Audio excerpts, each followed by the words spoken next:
पाकिस्तान में पाकिस्तान की सियासत में एक बार फिर से इसराइल के हवाले से बाज़गश सुनाई दे रही है। खान साहब ने अभी खिताब किया और उस खिताब में उन्होंने कहा कि ये हुकूमत इसराइल को तस्लीम करने जा रही है। अच्छा, ये पहली बार नहीं हुआ है। बड़ी अच्छी बात है, आप कश्मीर जाने की कोशिश करें, मगर मूडी आपको इजाज़त नहीं देगा, कोई ना कोई बहाना रखेगा। और मगर इंसिस्ट करते जाएं, इसलिए कि आपका उधर जाना ज़रूरी है और आपको बताना कि आप उनके लिए भी परवाह करते हैं। खबर थी लीक होते ही पाकिस्तान में मच गया हंगामा कि हम इजराइल से कैसे बात कर सकते हैं, वो तो फिलिस्तीनियों पे इतनी तशद्दुद कर रहा है। वही पाकिस्तान का जो यहूद और हनूद वाला खेल है वो सामने आ गया। मौलाना चीखने शुरू हो गए, इमरान खान तक हमला करने लगा कि ये इजराइल से दोस्ती कर रहे हैं, कैसे कर सकते हैं। कि अगर आज हम इजराइल को तस्लीम भी बफर्ज महल कर लेते हैं तो फिर हमारे कश्मीरी भाइयों का और फलस्तीनी भाइयों का क्या बनेगा। साथियों, जब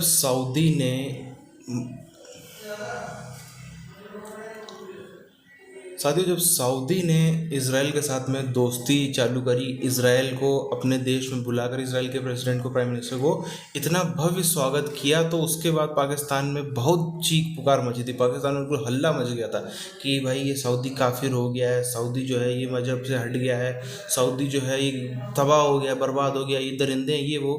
अब जब खुद की सरकार वहाँ जाती हुई पकड़ी गई है, खुद के सरकार के लोग वहाँ जाते हुए पकड़े गए हैं, तो अब कोई बहाना बोल तो नहीं बन रहा कि भाई अब करें तो करें क्या। पाकिस्तान की डिक्शनरी के हिसाब से अगर हम देखें तो सिर्फ दो ही तरीके के रिलेशन हो सकते हैं आपको किसी देश से। एक, या तो आप उसके गुलाम बन जाएंगे, आप उसके पैर दबाएंगे, या तो ये लोग जो है उसको दिन रात उनकी चाकरी करने में लग जाएंगे, या तो गीदड़ भपकी वाले दुश्मन की, मतलब गीदड़ भपकी नहीं होती, खाली पीछे छुप के गरियाते रहेंगे, सामने कुछ भी करने की हिम्मत नहीं। पूरी चीज़ क्या है, पहले तो हम चलते हैं। एक वक्त ने दौरा किया इसराइल का, और जिसके बाद ये इल्ज़ाम लग रहा था इस मौजूदा हुकूमत के ऊपर कि उन्होंने ये दौरा उनकी एमा पर किया है। और इसराइली सदर ने भी इस हवाले से मुलाकात की न सिर्फ तस्दीक कर दी, बल्कि ये कहा कि पाकिस्तानी वफ्द से मिलकर उन्हें बड़ा अच्छा लगा। जिसके बाद से ये मुल्क में तनकीद शुरू हो गई कि क्या ये हुकूमत अब बुनियादी तौर पर इसराइल को तस्लीम करने की तरफ कदम बढ़ा रही है। क्या हुकूमत पाकिस्तान की जानिब से उनकी रजामंदी के साथ आपने ये दौरा अरेंज करवाया, और दूसरा ये कि इसका मकसद क्या था? आपका बहुत बहुत शुक्रिया। ये बहुत अहम क्वेश्चन आपने मुझसे पूछा है और इसका मैं सिंपल एक लफ्ज़ में जवाब दूंगी। आप देखें कि ये बात 5 साल पहले तो हम इजराइल का नाम नहीं ले सकते, लेकिन अब तो कितना चेंज आ गया है कि एटलीस्ट डिस्कशन ये हो रहा है। आपने ये तो पीस टूवर्ड ले लिया, अभी आपने पाकिस्तान और इंडिया के दरमियान कश्मीर की बात की, तो क्या आप मकबूजा कश्मीर में जाने का भी कोई इरादा रखती हैं, कोई प्लान किया है कि वहाँ भी आप इसके लिए कोई काम करें? बिल्कुल, आपने बड़ा अच्छा क्वेश्चन पूछा। बड़ी अच्छी बात है, आप कश्मीर जाने की कोशिश करें, मगर मूडी आपको इजाज़त नहीं देगा, कोई ना कोई बहाना रखेगा।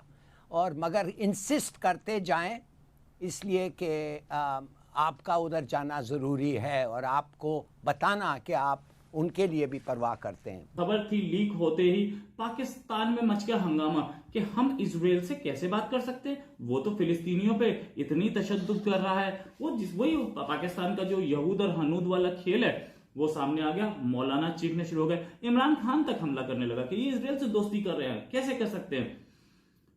पाकिस्तानी फॉरेन ऑफिस को स्टेटमेंट देना पड़ा कि ये डेलीगेशन हमारा नहीं था, हमारे पास से कोई डेलीगेशन नहीं था, जिस एनजीओ ने डेलीगेशन भेजा था वो पाकिस्तान में बेस नहीं है। एक इजराइल और पैलेस्टीन की कॉन्फ्लिक्ट है, अरब कॉन्फ्लिक्ट है।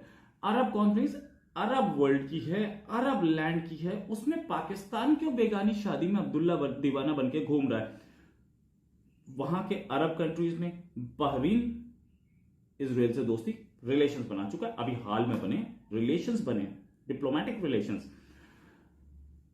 बहरीन अकेला नहीं है, बहरीन चौथा अरब कंट्री था जिसने डिप्लोमेटिक रिलेशंस बनाए हो। पाकिस्तान में पाकिस्तान की सियासत में एक बार फिर से इसराइल के हवाले से बाज़गश सुनाई दे रही है।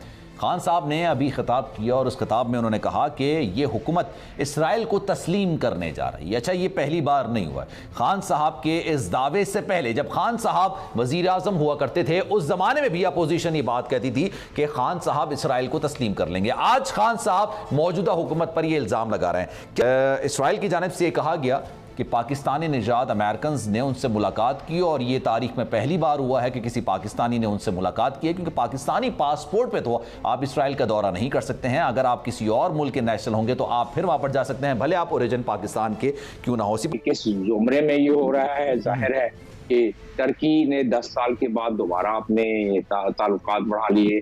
टर्की मुस्लिम उम्मा का और ओवैसी का एक बहुत कलीदी मुल्क है, बहुत ताकतवर मुल्क है, जिसने इजराइल को सबसे पहले तस्लीम किया। सऊदी अरब जिसने अपनी फौजें तबूक में इजराइल के खिलाफ लगा रखी थी, और हम भी मतलब एक लिहाज से उस जमाने में सऊदी अरब में हमारी अस्करी कुव्वतें और वहाँ मौजूद थी, लेकिन हमारा एक उसूली मौक़िफ़ है। हमें हमारे इजराइल से क्या लेना देना? इजराइल से ना हमारी बॉर्डर मिलती है, ना इजराइल से हमारी कोई डायरेक्ट हमारी कोई चपकलिश है, ना कोई क्लैश है। हमारा मसला तो ये है कि भाई फ़लस्तीनियों का ओआईसी का भी एक पहला एजेंडा है। कायदे आज़म ने भी यही कहा था कि फ़लस्तीनियों के हवाले से इजराइल को किसी साथ वो दोस्ती नहीं करना चाहते थे, लिहाजा हम उसी चीज़ की तकलीद कर रहे हैं कि अगर आज हम इजराइल को तस्लीम भी बफर्ज महाल कर लेते हैं तो फिर हमारे कश्मीरी भाइयों का और फ़लस्तीनी भाइयों का क्या बनेगा? बस कोई 8 रेजोल्यूशन कश्मीर के ऐसे हैं जिस पर के इम्प्लीमेंटेशन नहीं हो रही है। तो हमारा मसला हमारा बड़ा एक संजीदा है कि दुनिया जिस जगह पर जा रही है, क्या हम इजराइल से अगर किसी की कोई बात हो भी रही है पसे पर्दा किसी लॉबिस्ट के जरिए, जिस तरह की अनीला अली है, वो इसको लीड उन्होंने किया है, पाकिस्तानी ओरिजिन की है, अगर ऐसी बात हुई भी है फर्ज महाल और हो भी रही है अगर किसी आशीर्वाद के तहत, तो उसमें जो आगे चल के बात होनी चाहिए वो यकीनन हमारे पार्लियामेंट में डिस्कस होना चाहिए। इजराइल की टेक्नोलॉजी और इजराइल का बिजनेस ये सबको अट्रैक्ट करता है। ये चाहते हैं सबके सब कि हम यार बेटर रिलेशंस हो, हम ना फंसाएं। लेकिन पिछले प्राइम मिनिस्टर पाकिस्तान के इमरान खान, उनसे पूछा गया तो उन्होंने बोला whatever any country does our position is very clear. जब उनसे पूछा गया, जिन्ना साहब उस समय जो बोल के गए थे, पाकिस्तान अब भी उसी में जी रहा है। पाकिस्तान के साथ प्रॉब्लम यह है कि ये पास से बाहर नहीं निकलते हैं।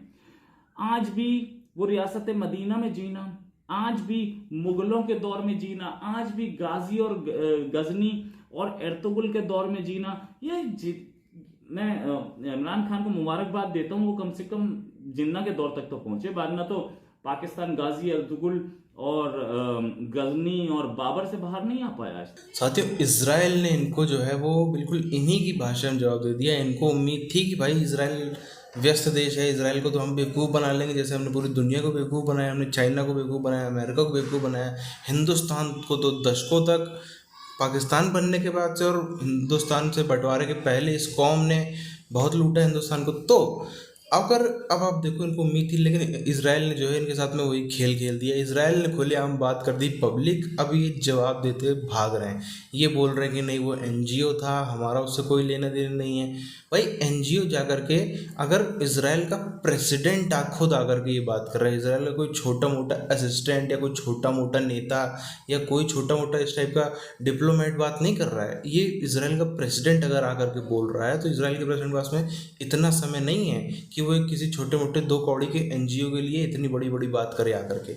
इतना नल्ले सिर्फ वो सिर्फ पाकिस्तानी है, इतने नल्ले और फोकट टाइम सिर्फ वो सिर्फ पाकिस्तानियों के पास ही पाया जाता है कि फालतू बातें दुनिया भर के बारे में करते रहें और पीठ पीछे होने की चाकरी भी करते रहें।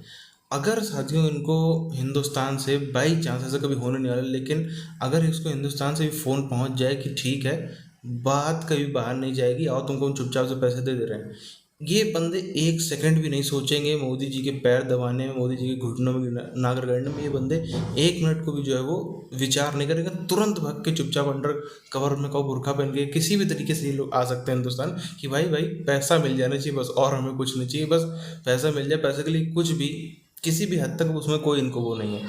और जहाँ पैसा मिल जाएगा फिर तो पब्लिक में इनसे बड़ा वो कोई वो नहीं है। पब्लिक में और धमकी देने में इनसे बड़ा दुनिया में कोई नहीं है।